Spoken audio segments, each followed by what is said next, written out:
məyusluğumu bildirmək istəyirəm. Səbail komandasının Premyer Liqadan düşməsindən bağlı. Xüsusilə belə deyərdim, qış fasiləsindən sonra çox yaxşı, əzmkar bir Səbail var idi.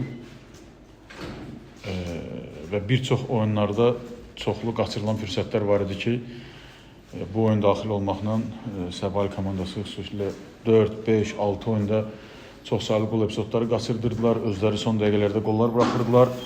Düşünürəm ki, bu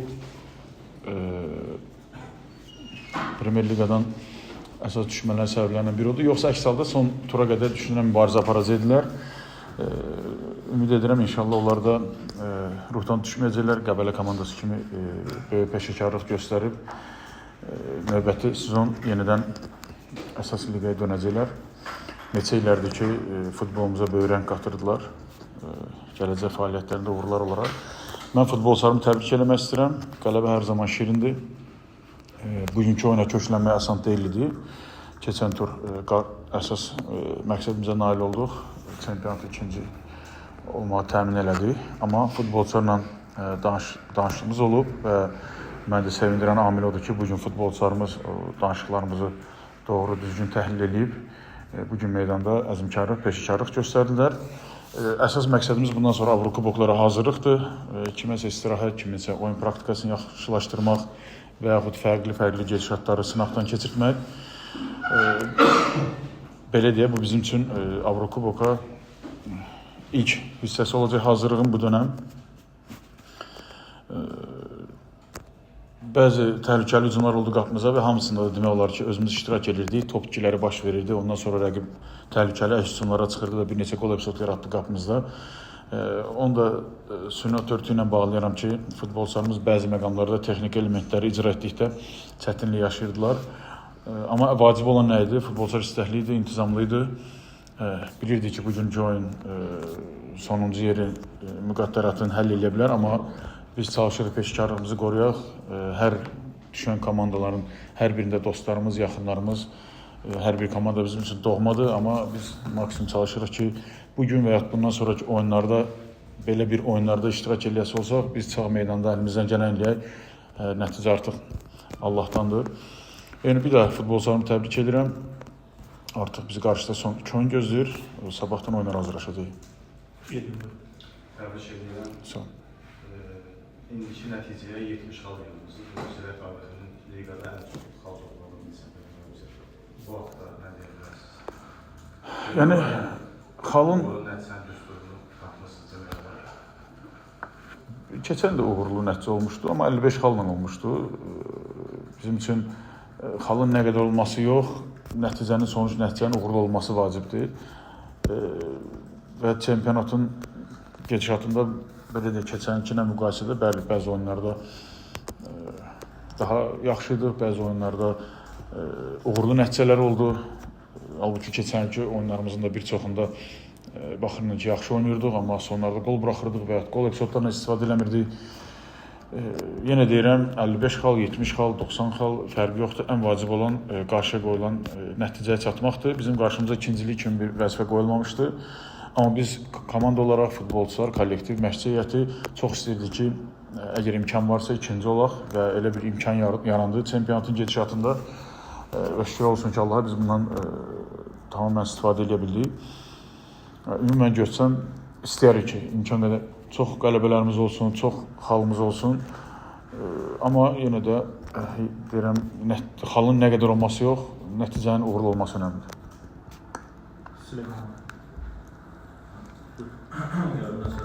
Çox sağ olun. Xal rekorundan danışıq, ümumi mövsüm etibarından danışıq, bir çox məsələlər var fikirlərdə. Bu mövsüm bizdə əvvəlki mövsümlərdən fərqlənir. Daha ekonomik, daha agresiv, daha engarik oynayan, insanlarda olan keyfiyyətini stabil qoruyan, bunun sayəsində stabil nəticələr qazanan bizlər var.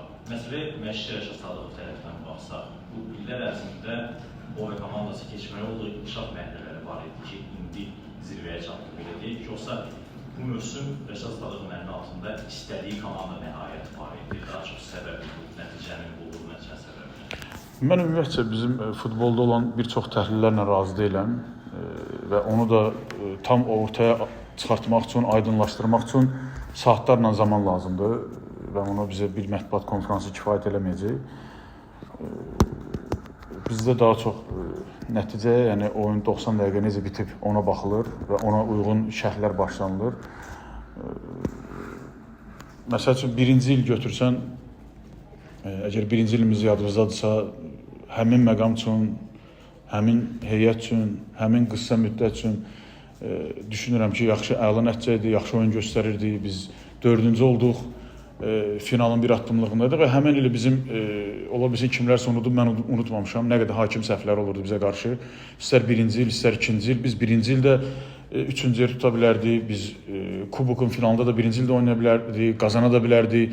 Həmin il finala çıxsaydıq Sumqayıtla qarşılaşacaqdıq. Qarabağ kimi bir rəqib deyil, halbuki 2 dəfə finalda oynadıq.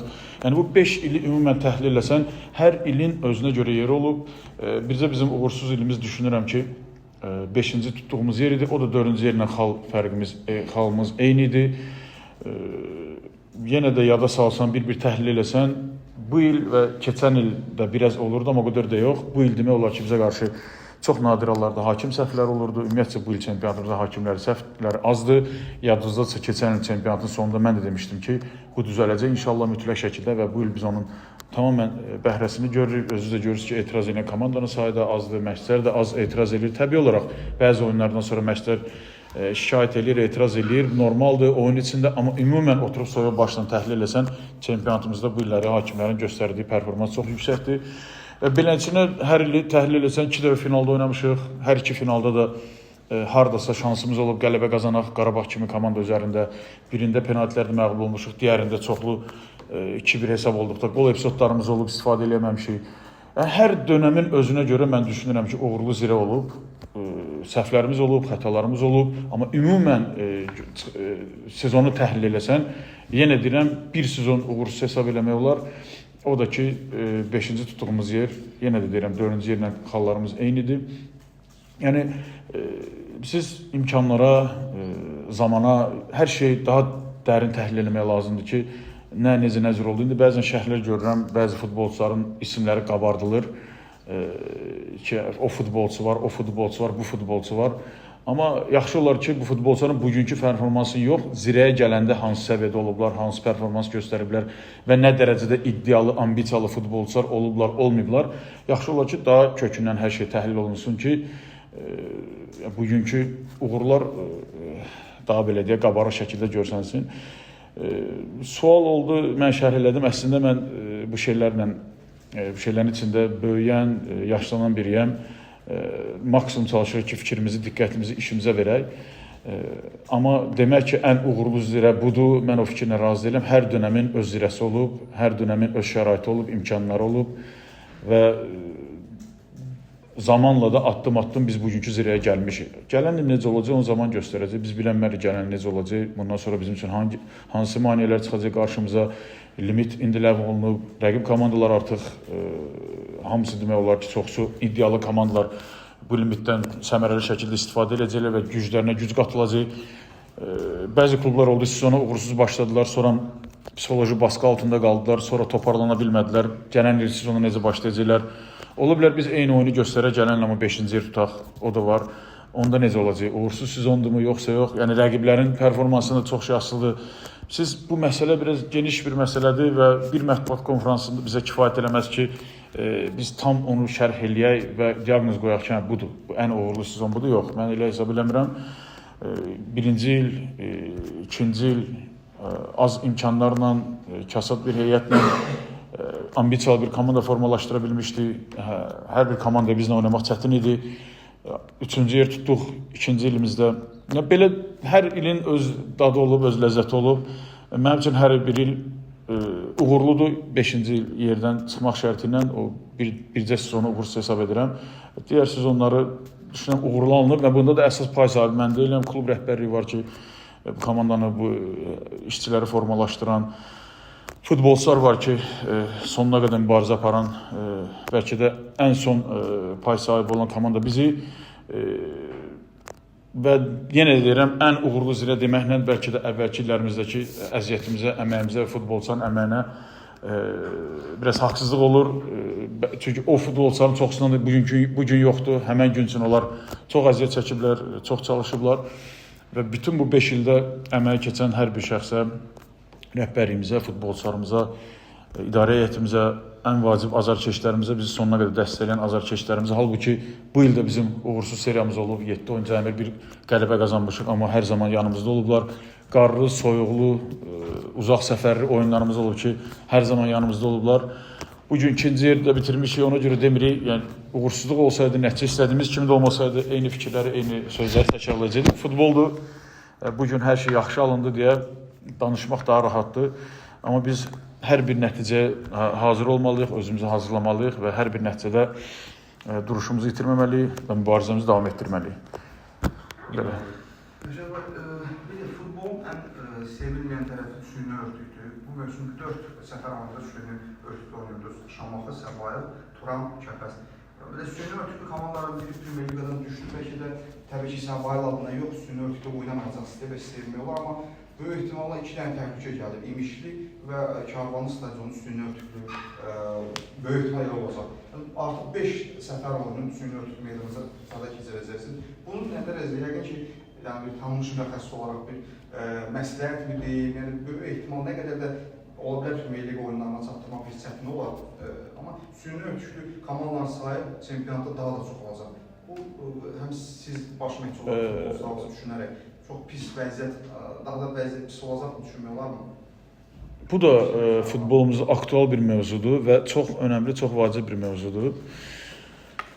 Çünki bəzi komandalarımız, bir çox komandalarımız baxırsan ki, yaxşı iddialı transferlər edirlər, samballı futbolçular gətirirlər çempionatımıza. Bu bizi təbii olaraq sevindirir.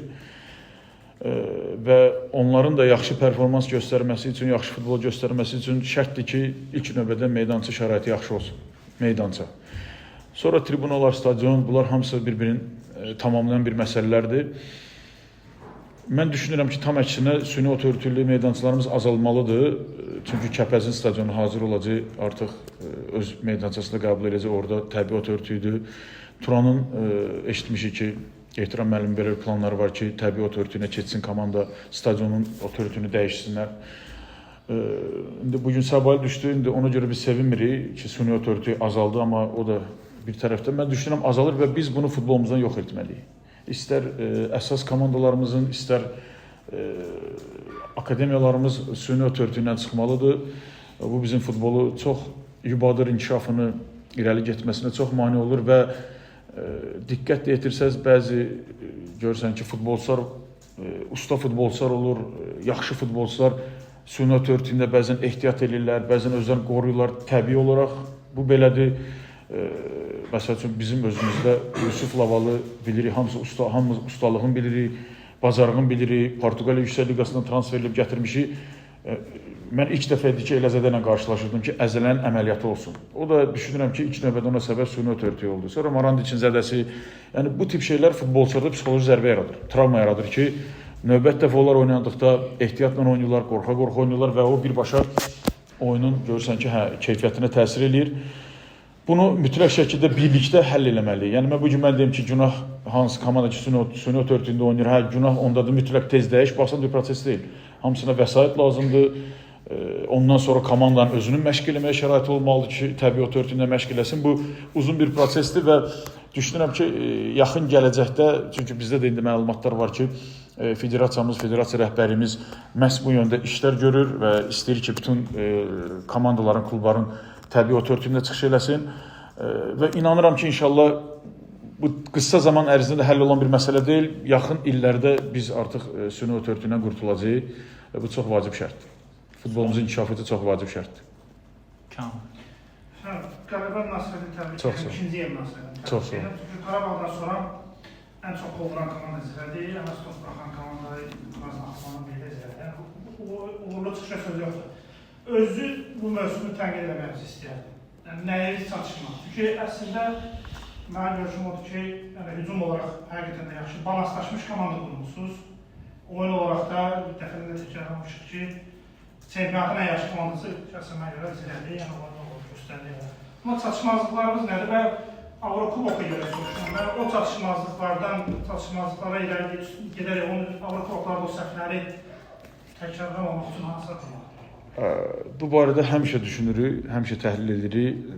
Məni də bir özünü kritik edən bir insan kimi özümü tanıyıram və hətta qələbə qazandığımız oyunlarda belə axtarırıq orada hansı dəqiqələrdə nə düz eləmədi, oyuna nə dərəcə düzgün köklənmişdi, oyun planı doğru idi, düzgün idi, yoxsa yox.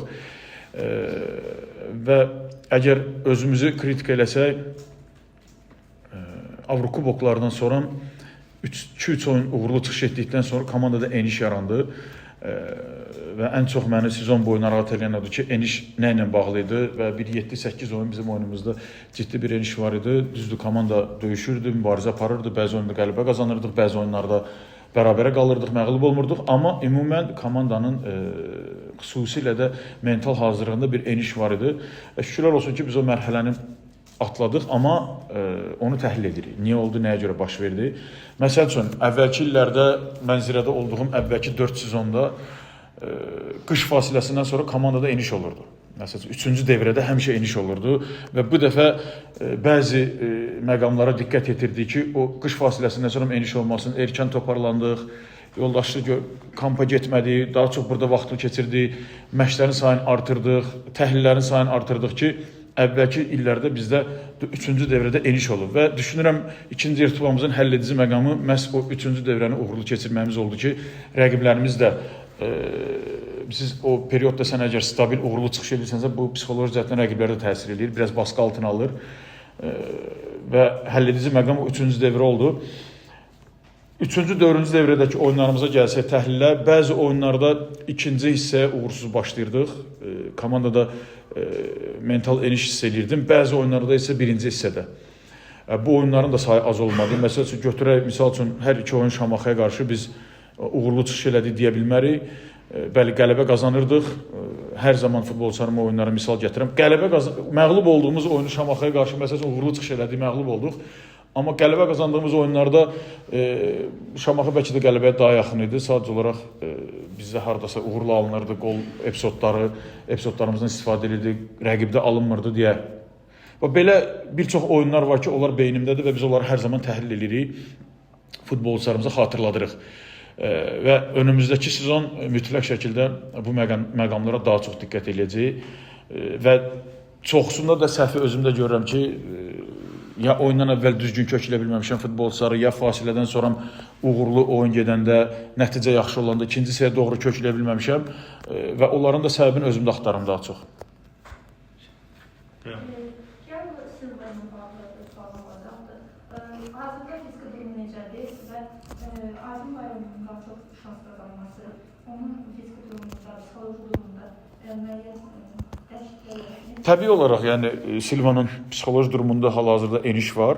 Amma biz də bütün sezon boyu onunla birəbir görüşlərimiz, danışıqlarımız çox olub və hər zaman bildirmişik ki, bir nömrəli qapçımız sənsən, amma indi müəyyən səbəblərdən şans aydındadır və bugünkü gündə də, məsələn, bugün mən onu oynatmaq istəyirəm, görürsən ki, yerli baxımdan problem yaşayır, İsmail zədəlidir, Hacı zədəlidir, qismət cəzalıdır və fürsət yaxalayıb bugün məsəl üçün Anara şans verdi, amma çox istərdi ki, ən azı növbəti oyunlarda Silva dursun qapıda. Silva bizim üçün dəyərlidir, önəmlidir və bu futbolun içində olan bir məqamlardır ki, bəzən elə bir situasiyalar yaranır ki, istəmədiyin qərarlar verirsən, amma digər tərəfdən də Aydını qazandıq. Bugün Aydın kimi qapçı, yəni iddialı bir klubda demək olar ki, 30 oyun keçirdib, uğurlu çıxış eləyib. Bir var sən 7-ci, 8-ci, 9-cu yerdə çıxış eləyən komandada oynayırsan, tutan komanda çıxış eləyirsən, bir də var ki, ikinci yerdə inamlı şəkildə sezonu keçirilən bir komandada durursan. Düşünürəm, bu bizim millimiz üçün, futbolumuz üçün bir qazancdır. Növbəti sezonda sağlam rəqabət olacaq, limit ləğv olur, kim daha yaxşı olacaq, kim... Hər bir bizdə belə deyək, mövqedə rəqabətdir. Yəqin ki, onu sezon boyu özünüz də hiss edirsiniz. Hər hansı bir futbolçuda eniş varsa, formasında problem varsa, dərhal biz həmlə edirik, dəyişiklik edirik. Bizim üçün komandada əvəz olunmaz futbolçu yoxdur və bizim komandanın əsas gücü də odur. Yəni, futbolçularımız bunu qəbul edir, anlayır və hər biri də çalışır ki, istər məşqlərdə, istər oyunlarda əlinə gələn ən yaxşısını eləsin. Əks halda heç bir problem yoxdur. Ola bilər bu gün sən formada deyilsən, ola bilər bu gün sənin hər hansı bir şəxsi problemin var. Sən yerində başqa futbolçu çıxış edəcək. Biz bir ailəyik və hər zaman bir-birimizi sığortalamağa hazırıq. Sağlam rəqabət var komandamızda və düşünürəm əsas komandamızın gücü də odur, ondadır. Sağ olun. Sağ ol. Soruşmaq istəyirəm sizdən, əzizlərin oyunlarını şəxsən izləyirsinizsə, oradan götürmək olmaz. Bugün oradan və bizim 17-lərdə perspektivli futbolçular var. Həm əvəzedici heyətdən, həm 17-dən futbolçular əsas komandaya cəlb eləmək istəyirəm. Və bu günləri ehtiyatda 4 nəfər var idi futbolçu bizdə, 17-dən də ehtiyat əvəzedici heyətdən də. Sadəcə olaraq 17-lərimiz çempionluğa şansları var idi deyə o heyətə dəymək istəmirdi, istirdi axıra qədər oynasınlar bir yerdə. Düzdür, vacib olan hər hansısa bir komanda akademiyada çempionluğu deyil, yetişdirəcək futbolçulardır. Və bundan sonra növbəti sezonda yavaş-yavaş gənclərimizi dəvət edəcəyik, şans verəcəyik inşallah mütləq şəkildə. Son olaraq bu mövzu var idi. Avropada tez-tez belə bir vəziyyət görülür. 17 yaşlı olsun, birdən-birə əsas heyətdə şans verir. Təbii ki, Azərbaycan futbolunda futbolçuların vəziyyəti o deyil, bu anlaşılan, amma nəyə heç cürə yoxdur ki, hansısa bir 17-18 yaş futbolçunun bir 75-ci dəqiqədə, istər zirə yox, ümumiyyətlə. Yəni, siz o istedadlı bir oyuncu yoxdur ki, hansısa bir komandamız 75-ci dəqiqədə həmin 17-16 yaş futbolçunu meydana bıraxsın, inanaraq. Amma klublarımız sanki o şeyləri eləmirlər. Ya, bax, klublarımızı günahlandırmayaq. İlk növbədə futbol cəmiyyəmizi günahlandıraq. Nəyə görə? Yəni, yetərincə yerlilərə şans verilib, yetərincə gənc futbolçulara şans verilib, yetərincə futbolçular istər mənim rəhbərim altında, istər başqa məşqçilərimiz rəhbəri altında inkişaf ediblər.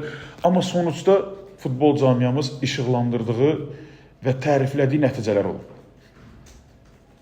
Və o yüzden də bu günlər heç bir məşqçini günahlandırmaq lazım deyil. Yəni, futbol cəmiyyəmiz bəzi şeyləri yönəldir və sizdən çox şey asılıdır.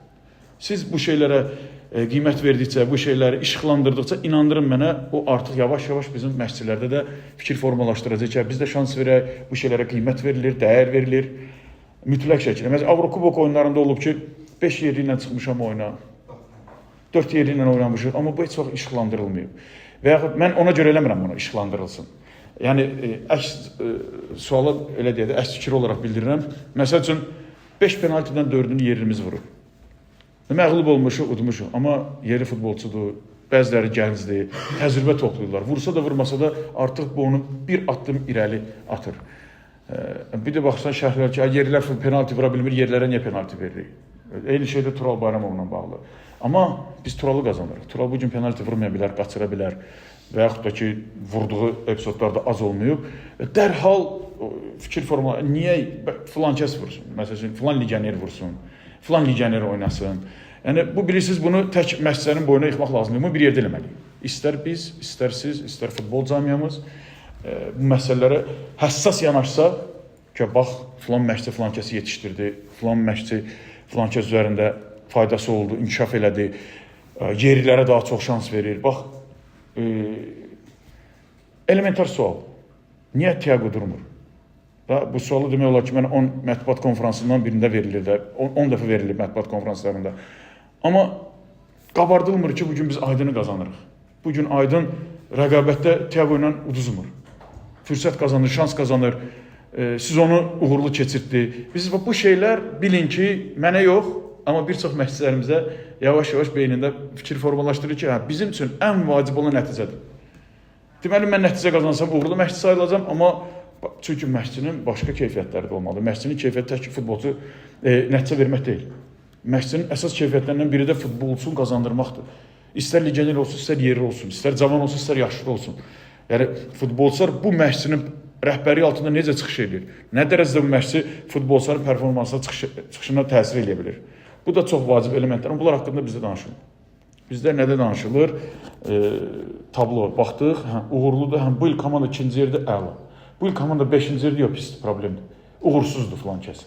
Yox, elə biz düşünürəm ki, inkişaf edə bilməyəcək. Çünki futbolda tək qabarılacaq məsələ nəticə deyil. Və bizim də futbolumuz bu oyun olsa Çempionlar Liqasının finalı okey, mən razıyam, hər şey qurban verir, ancaq nəticəni fikirləşir. Amma elə deyil. Yəni biz bəzi futbolda məqamlar var ki, mütləq şəkildə onların üzərində işləməliyik, onlar işıqlandırılmalıdır, onlar gündəmə gətirilməlidir, onlar tələb olunmalıdır siz tərəfindən. Məşqçilər də onu icra eləməlidir, akademiyalar da onu icra eləməlidir, aşağı yaş qruplarındakı məşqçilər də ona diqqət yetirməlidir. Amma bu gün bizim futbolda hamı köklənib nəticəyə. İstər aşağı yaş qrupları olsun, istər millilərimiz olsun, istər klublarımız olsun, hamımız köklənmişik nəticəyə. Bu bizim futbolun inkişafına düşünürəm ki, mane olur və gələcəkdə daha çox mane olacaq. Amma yenə də gənclərimiz var, fürsət düşdükdə şans verəcək. Digər tərəfdən az oynayan futbolçularımız var, onlara da şans vermək istəyirik, onların da formalarını yığmasını istəyirik. Avrokubok öncəsi layiq olduqları halda mütləq şəkildə şans verəcək. Buyur, buyur. Əslində mən sualımın cavabı ola bilər çox uzun olsun, amma mən istədim konkret hər yol cavabı sizdən. Yəni siz müstəqil Azərbaycanın yetişdirdiyi ən istedadlı bacarıqlı futbolçulardan birisiniz. Çempionlar Liqasının finalından sonra belə deyək, zarafata çevrildi ki, Gürcü oynayır, Erməni oynayır, Rus oynayır, Azərbaycan, İranlı oynayır, Türklərin bütün belə deyək, qonşu dövlətlərdən var. Bizim ömrümüz sizdə nə vaxtda bir Azərbaycanın futbolçunu orada görməyə yetirəcək yoxdur? Yetəcək, amma işlər düzgün qaydasında getsə. Yəni bugün onların finalda olub, bizim finalda olmaması zamanında buraxdığımız müəyyən səhvlərin nəticəsidir. İndi mən sizə bir sual verim. Son bizim elit raunda çıxan yaş qrupumuz 19-umuz olub. Xeyr. Toral Bayramovgilin vaxtında çox maraqlı fakt sizə qeyd edeyim. Gürcüstanda keçirilən elit raund idi. Səhv eləmirəmsə 2017 və ya 2018-ci il idi. Son həlledici oyun Gürcüstanda keçirilir. Son həlledici oyun Azərbaycan və Gürcüstan milləri arasındaydı. Biz qalib gəldik 2-1 və elit raunda düşdük. Həmin heyətdə Kvaratskhelia ilə 90 dəqiqə meydanda olub. Biz o yaş dönəmlərində vaxt olub ki, hamı ilə başa-baş mübarizə aparmışıq. Amma indi onlar Çempionlar Liqası finalında oynayır, biz Azərbaycan çempionundan kənara çıxa bilmirik. Bizdə kim deyir ki, Azərbaycanda futbolçu yoxdur, o düşünürəm ki, Azərbaycan futbolunun düşmənidir. Azərbaycan futbolunu sevməyəndir. Azərbaycan futbolunda həmişə futbolçular olub. Yunus Hüseynovlar, Vidadir Zayevlar, Tərlan Əhmədovlar, Zaur Tağzadələr, Qurban Qurbanovlar, Samir Əliyevlər. Bugün o futbolçuların Avropa meydanında onların bu dəqiqə 1 milyon, 2 milyon qiymətlər olan futbolçulardır. Bizdə həmişə futbolçu olub. Futbolçu da yetişib. Amma onları inkişaf etdirmək lazımdır. Bugün Avropada futbolçular bir cür inkişaf etdirilir. Bizdə bambaşqa cür. Yəni, oraları biz təhlil eləsək, inşallah ki, ümidvaram ki, indi görülən işlərin biz dərhal bəhrəsini görə bilməliyik. Bundan sonra 3 il sonra, 4 il sonra, 5 il sonra biz onun bəhrəsini görəcəyik. Bizdə futbolçu var. Kim deyir ki, bizdə futbolçu yoxdur? Bir daha təkrarlayıram, Azərbaycan futbolunu düşməlidir. Biz qollarımızı çırmalasaq, hamı ərəzişi ilə məşğul olsa, peşəkar səviyyədə, düzgün səviyyədə, biz illər sonra, demirəm 2 il sonra, 3 il sonra, 8 il sonra, 9 il sonra, 10 il sonra bizim də futbolçularımız Avropada çıxış edəcək, amma işlər düzgün getsə. Onu biz bugün burada mətbuat konferansında müzakirə etməliyik. Biz onu qollarımızı çırmalamalıyıq, aşağı yaş qruplarında uşaqlarımız, futbolçularımız üzərində düzgün iş aparmalıyıq. Ondan sonra mı olacaq? Niyə yoxdur istedadlı futbolçu bizdə? Xəyal çıxdı da indi. Qısa bir zaman ərzində xəyal eləyir kimi futbolçu çıxdı Azərbaycan futboluna. Amma hamımız düşünürdük ki, nəsil kəsildi, bundan sonra artıq futbolçu çıxmayacaq. Elvin çıxıb, Toral çıxıb, son nəsildən danışıram mən. Musa çıxıb, Nəriman çıxıb. Yoxdur bizdə futbolçu. Niyə yoxdur? Hamısına da Avropadan bizə təklif var. Deməli, düzgün işlər görsək, düzgün futbolçuların üzərində işləsək, mən sizi inandırım, sayca istedadlı futbolçular Gürcüstandan daha çoxdur, Ermənistandan daha çoxdur. Sayca bizdə daha çox olur. Amma onları düzgün inkişaf etdirsən, düzgün iş getsə. Sual verin. Danışırıq uzun Allah. Düzgün inkişaf nədir? Düzgün inkişaf uzun məsələdir. Aşağı yaş qruplardan başlamalıdır. Meydançalar, yaxşı bacarıqlı futbolçular yetişdirəcək məşqçilər, məşqçilərə yaradılacaq şərait. Yəni məşqçilər evində fikir, stres çəkməməlidir ki, bugün mənim evdə balalarım nə yeyir, nə inir. Yəni rahat bütün fikrini, bütün zikrini o işlərə verməlidir. Yəni yavaş-yavaş bu şeylər ondan sonra düzələcək. Yəni cürəbəcür yolları var, metodları var. Bu gün biz də indi yenə təkrarçılıq olmasın, eşidirik. Federal yeni rəhbəri o yöndə bir çox işlər görür, hazırlıqlar görür və yaxın gələcəkdə düşünürəm artıq o işlərin icrası başlayacaq və icrası başlayandan sonra 5 il, 6 il, 7 il sonra biz onun bəhrəsini görəcəyik inşallah. Amma bu gün çətin. Yəni heyf bizim istedadlı futbolçularımızdan, çox heyf. Yəni bu dəqiqə sadalasaq 50 dənə son 10 illikdə 50 dənə çox istedadlı futbolçu sadalayarıqsa ki, hər biri Avropada oynamağa malik idi. Sadəcə olaraq bəzi şeylər doğru görülmədi, doğru işlər getmədi deyə bu gün onun fəsadlarını çəkirik.